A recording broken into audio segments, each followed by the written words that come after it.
আসসালামু আলাইকুম ওয়া রাহমাতুল্লাহি ওয়া বারাকাতুহু। বাচ্চাটা কয়েকদিন শুরু করেন।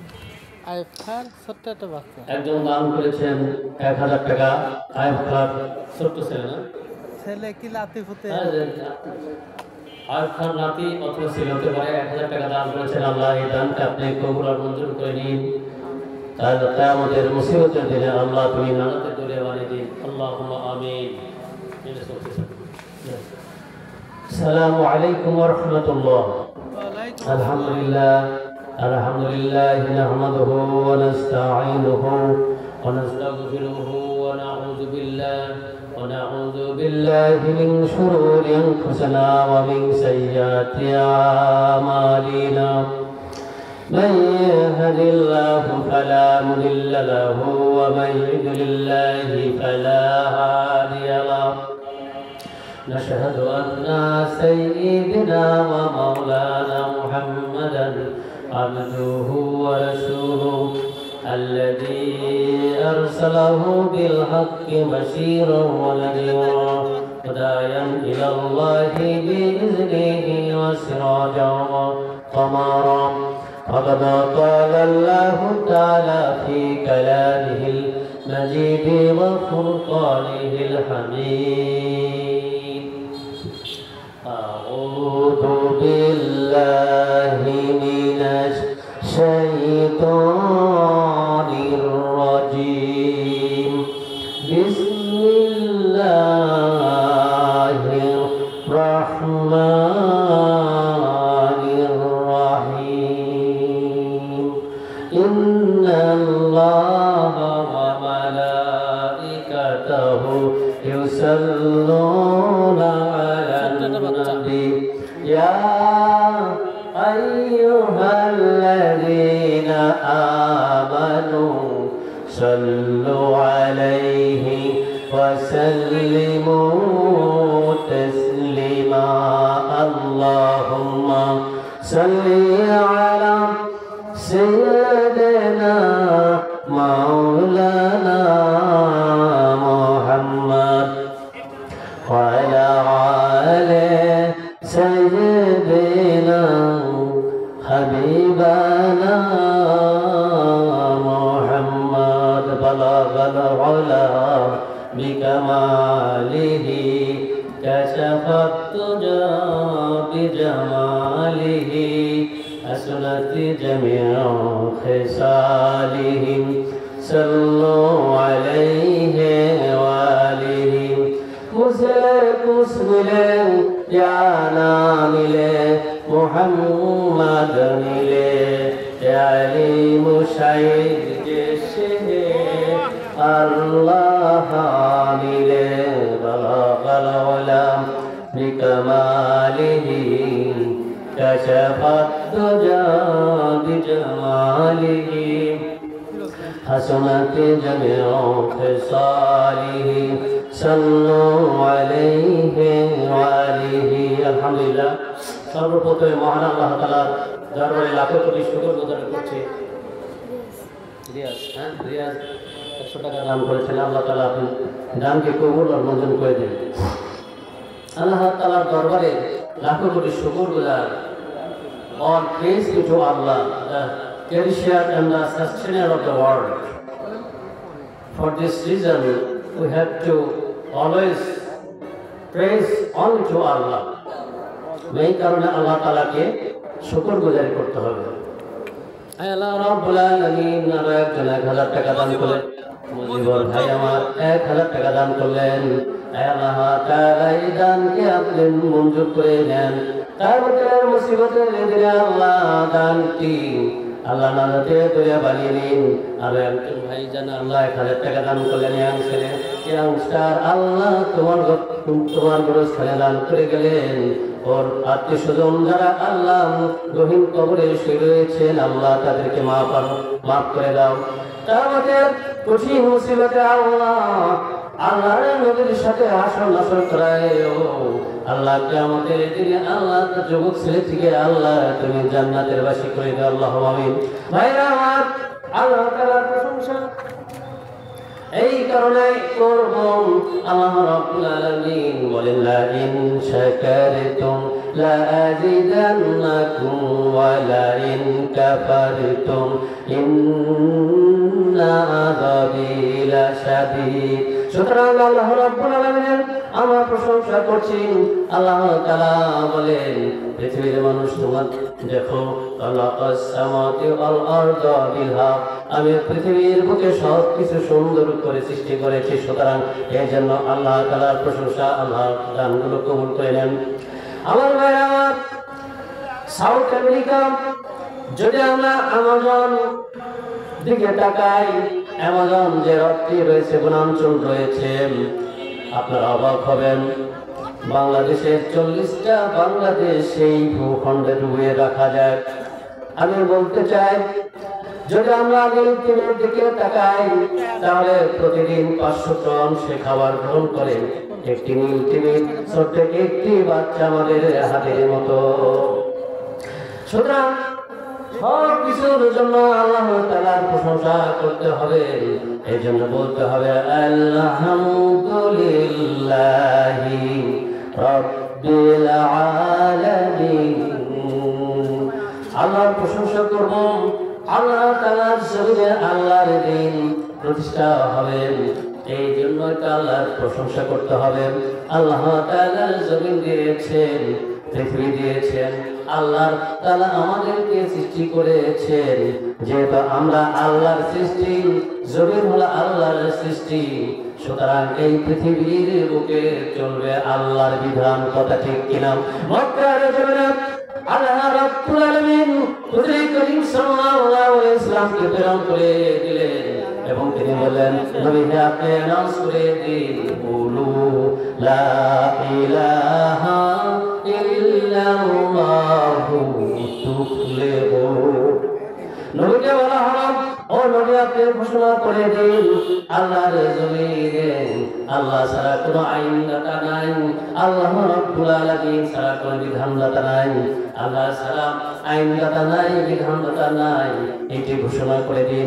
ইন্নী নাযিরুল্লাকুম বাইনা ইয়াদাম, এই ঘোষণা করে দিন একমাত্র আল্লাহর শাসন চলবে, আল্লাহ রাব্বুল আলামিনের জমিনে কুরআন দেওয়ার শাসন চলবে, এটা আপনি ঘোষণা করে দিন। মক্কার যুগে সেদিন কাফির বেদুইন সিস্টেম রুলার চালিয়েছিলেন, তারা সব কিছু নবীকে ধ্বংস করার জন্য করেছিলেন। এই জন্য আল্লাহ রাব্বুল আলামিন সেই তাদের সকল চক্রান্তকে নষ্ট করে দিয়েছিলেন, জমিনে আল্লাহর দ্বীন জয় করে দিয়েছিলেন, আল্লাহর বিধান এই জমিনে কোরআনকে আল্লাহ রাব্বুল আলামিন বিজয় ঘোষণা করে দিয়েছিলেন। আমার বন্ধুগণ, আমার মুতার যুদ্ধের নবম হিজরি ঘটনা, আল্লাহর নবী মসজিদে নববীর ভিতরে বসে রয়েছেন, সাহাবাদেরকে ডাকলেন, হযরত যায়েদ ইবনে হারিসাকে ডাকলেন, জাফর বিন আবু তালেবকে ডাকলেন, আব্দুল্লাহ বিন রাওহাকে ডাকলেন, ডেকে ডেকে বলছেন, আমার সাহাবীরা শোনো, তোমরা যুদ্ধের জন্য প্রস্তুতি হও, তোমরা যুদ্ধের জন্য জমিনের যুদ্ধের জন্য প্রস্তুত হও। জোরে বলেন সুবহানাল্লাহ। সেই দিন আল্লাহর নবী হুজুর করিম সাল্লাল্লাহু আলাইহি ওয়াসাল্লাম রোম সম্রাট হিরাক্লিয়াসের দিকে একটি দূত পাঠিয়েছিলেন। আবু হারিস ইবনে উমাইর আজাদিকে পাঠালেন। দেখা গেল হিরাক্লিয়াস তার দূত দিয়া হারিস ইবনে উমাইরকে শহীদ করে দিলেন। ইসলামের নবী, আমাদের নবী, বিশ্ব নবী হুজুর করিম সাল্লাল্লাহু আলাইহি সাল্লাম, দয়ার সাগর, মায়ার সাগর, তিনি বললেন, কিছুদিন তিনি ওয়েট করলেন এবং আল্লাহ রাব্বুল আলামিনের তরফ থেকে ঘোষণা আসলো, ইয়া আইয়ুহান নাসু ক্বাদ জাআকুম বুরহানুম মির রাব্বিকুম ওয়া আনজালনা ইলাইকুম নাযীরা।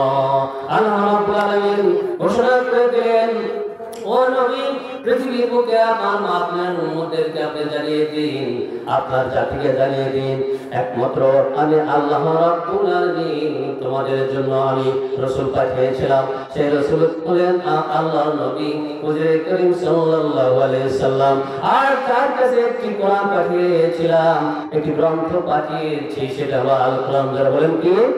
আল কোরআন। মানে লিল্লাহি তাকবীর, নারায়ে তাকবীর আল্লাহু আকবার নারায়ে তাকবীর আল্লাহু আকবার আল কোরআনের আলো সংসদে জালো আল কোরআনের আলো ঘরে ঘরে জালো সুতরাং আল্লাহ রাব্বুল আলামিন ঘোষণা করে দিলেন ইয়া আইয়ুহান নাসু ক্বাদ জাআকুম বুরহানুম মির রাব্বিকুম ওয়া আনজালনা ইলাইকুম নূরুম মুবিন। ও মানুষ, মানুষের প্রতি ঘোষণা করে দিন পৃথিবীর বুকে আমি তোমাকে পাঠিয়ে দিলাম আর তোমার কাছে আমি একটি আল কোরআন দিলাম। সুতরাং এই আল কোরআন দেওয়া চলবে তোমাদের জীবন বিধান। আল কোরআনের হবে তোমাদের জমিন চলবে, তোমাদের অর্থনীতি সমাজনীতি সব কিছু চলবে। এই জন্য আল্লাহ রাব্বুল আলামিন অন্যত্র বলে দিলেন কুল ইয়া আইয়ুহান নাস ইন্নী রাসূলুল্লাহি ইলাইকুম জামিআ। আপনি আপনার উম্মতের প্রতি আপনি ঘোষণা করে দিন আমি একমাত্র শুধুমাত্র আল্লাহ তাআলার তরফ থেকে রাসূল এসেছি। সেই রাসূল সাল্লাল্লাহু আলাইহি ওয়াসাল্লাম কি নিয়ে এসেছেন? আল কোরআন নিয়ে এসেছেন। আমার বন্ধুগণ ভাইরা আমার, বিশ্ব নবী হুজুরে করিম সাল্লাল্লাহু আলাইহি ওয়াসাল্লাম নবী, প্রাণের নবী। মুসলমানেরা আগে যুদ্ধ করে না, মুসলমানেরা শান্তির পক্ষে, মুসলমানেরা ইমানদারের পক্ষে, মুসলমানরা ইসলামের উৎসে দেয় না, মুসলমানরা এই পৃথিবীর বুকে বাংলাদেশে শৃঙ্খল করে না। মুসলমানদের উপরে যখন আক্রমণ করা হয়, মুসলমানদের কোরআনের প্রতি যখন আক্রমণ করা হয়, মুসলমান তখন আল্লাহর দ্বীন জমিনে কায়েম করার জন্য তখন নারে তাকবীর ধ্বনি দিয়ে তারা নেমে যায়। কথা ঠিক না ঠিক? সুতরাং বাংলাদেশে বলতে চাই, বাংলাদেশ সম্প্রীতি দেশ, বাংলাদেশ স্বাধীনতা দেশ, বাংলাদেশ হলে আল্লাহর দেশ, বাংলাদেশ হলো আমাদের সার্বভৌমত্ব। সুতরাং বাংলাদেশে যারা বিশৃঙ্খলা করতে চাও, বাংলাদেশের স্বাধীনতা সার্বভৌমত্ব যারা তোমরা বিশৃঙ্খলা করে উড়িয়ে দিতে চাও, আমি বলতে চাই ইসলাম তোমরা সাবধান হয়ে যাও। বাংলার জমিনে মুসলমান যদি জাগে তাহলে তোমরা পালানোর রাস্তা পাবে না। কথা ঠিক না ঠিক? আমার ভাইরা আমার, নবী করিম সাল্লাল্লাহু আলাইহি ওয়াসাল্লাম ঘোষণা করে দিলেন তোমরা মুতার যুদ্ধের দিকে আগমন করলে তোমাদের 5টি কন্ডিশন। 1 নম্বর হলো তোমরা ইবাদত উপাসনায় কখনো আক্রমণ করবে না, অ্যাটাক করবে না। অর্থাৎ আল্লাহর নবীজি বললেন শুধু মুসলমানদের নয়, তোমরা হিন্দু বৌদ্ধ খ্রিস্টান যে সকল ভূষণ রয়েছে সেগুলো তোমরা অ্যাটাক করবে না। 2 নম্বর হলো তোমরা কখনো স্ত্রীদের প্রতি, নারী জাতির উপরে তোমরা কখনো অ্যাটাক করবে না, তোমরা কখনো শিশুদের প্রতি অ্যাটাক করবে না, তোমরা কখনো বুড়া মানুষদের প্রতি মৃত্যু মানুষ ত্যাগ করবে না, এবং তোমরা কখনো মানুষের ফসলাদি ক্ষয়ক্ষতি করবে না। নবী আমাদের হুজুর করিম সাল্লাল্লাহু আলাইহি ওয়াসাল্লাম এই ঘোষণাটি দিলেন। আমি অল্প কথায় শেষ করতে চাই ভাইরা আমার। আমি মনে করি আমাদের সেখানে অনেক দেশেরও বক্তা রয়েছে, সুতরাং তাদের সময় মেনটেন করে যদি চলা যেত, আমার মনে হয় বিদেশি বক্তাদের আনাতে অনেক টাকা বেঁচে যেত এবং অনেক, আমার মনে হয় এই জাল সাথে অনেক আরো আল্লাহর কষ্টে দান উঠে যেত। কথা ঠিক না? আমি অল্প কথাই বলতে চাই আমার বন্ধু ভাইরা আমার, সংকীর্ণ অবস্থায় অল্প সময় বলতে চাই। যেমনি করে বিজয় আসলো, মানুষেরা এইবার যুদ্ধের পান করে এবার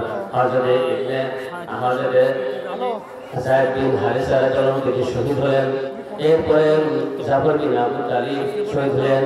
জাফর বিন আবু তালিব যখন যুদ্ধের ময়দানে গেলেন, তার পা হাত কাটা গেল, তার পা কাটা গেল, তিনি মুখে ইসলামের পতাকা উড়িয়ে দিলেন আর আল্লাহু আকবার বলে তিনি শহীদ হয়ে গেলেন। যারা বলেন সুবহানাল্লাহ। আমার বন্ধুগণ, আমি একটি আমলের কথা বলে শেষ করব। আমি বলতে চাই, আমার সাথে সাথে বলুন কুল হুয়াল্লাহু আহাদ আল্লাহুস সামাদ লাম ইয়ালিদ ওয়া লাম ইউলাদ ওয়া লাম ইয়াকুল লাহু কুফুয়ান আহাদ। এই সূরাটি আমরা বেশি বেশি পড়ব। হাঁটতে হাঁটতে পড়বো, হেঁটে হেঁটে পড়বো। বাবা ভাই মারা গেছে, এই বাবা ভাই সূরাটি মারা গেছে আর একজন 20 টাকা। আল্লাহর একত্ববাদের কথা বলা হয়েছে, এই সূরাতে রিসালাতের কথা বলা হয়েছে। নবী আমার সোনার জবান দিয়ে জানিয়ে দেন, আমার সাহাবারা পৃথিবীর মানুষদেরকে জানিয়ে দাও, এই সূরাটি যারা 3 বার পড়বে আমার আল্লাহ তাআলা পুরা কোরআন খতম করার সমান সওয়াব দিয়ে দিবেন। আমার বন্ধুগণ ভাইরা আমার, আমি ওইগুলো পড়ি। খাইবার আপনার এক যুদ্ধের ময়দানে নবী করিম সাল্লাল্লাহু আলাইহি ওয়াসাল্লাম ছিলেন তাবুক যুদ্ধের ময়দানে। দেখা গেল বিনা যুদ্ধে আপনার সেই যুদ্ধটা জয় হয়ে গেল, বিনা যুদ্ধে যুদ্ধটা জয় হয়ে গেল। নবী করিম সাল্লাল্লাহু আলাইহি ওয়াসাল্লাম পূর্ব আকাশে দেখলেন কালো মেঘ জমেছে, কালো মেঘ জমেছে কেন? হঠাৎ করে জিবরাইল আলাইহিস সালাম আসলেন, 1 লক্ষ ফেরেশতা নিয়ে আসলেন। নবী আমার জিজ্ঞেস করলেন, জিবরাইল আমিন, কেন আপনি এত বহর ফেরেশতা নিয়ে আসলেন? হযরত জিবরাইল আমিন বলেন, আল্লাহর নবী মুআয ইবনে ওয়াল ইবনে আনসারী তিনি মদিনায় শহীদ হয়েছেন, কিন্তু তার গায়বা জানাজার জন্য আমরা চলে এসেছি। নবী আমার সোনার জবান দিয়ে বলেন, জিবরাইল কেন আপনারা এত সংখ্যক ফেরেশতা এসেছেন? জিবরাইল আলাইহিস সালাম বললেন, আল্লাহর নবী তিনি সর্বদা পড়তেন, কুল হুয়াল্লাহু আহাদ আল্লাহুস সামাদ লাম ইয়ালিদ ওয়া লাম ইউলাদ ওয়া লাম ইয়াকুল লাহু কুফুয়ান আহাদ। সুতরাং আমরা এই আমলটা করতে পারি, সূরা ইখলাসটা বারবার করতে পারি। সময়ের অভাবে আমি এখন শেষ করছি। আল্লাহ রাব্বুল আলামিন যেন আমাদেরকে তৌফিক এনায়েত করেন, এবং যেহেতু আমাদের এই প্রায় 8টি গ্রামের এই গুরুস্থানের জালসা, সুতরাং আপনারা আসুন এবং আপনারা এখানে বসে ওয়াজগুলো শুনুন এবং নিজেরা আমল করুন, কারণ আমল ছাড়া আর কোনো আমাদের গতি নাই। আল্লাহ রাব্বুল আলামিন আমাদের সবাইকে ঈমান এবং আমলে পৃথিবী থেকে চলে যাওয়ার তৌফিক দান করুন। ওয়া মা তৌফিকি ইল্লা বিল্লাহ। আসসালামু আলাইকুম ওয়া রাহমাতুল্লাহ।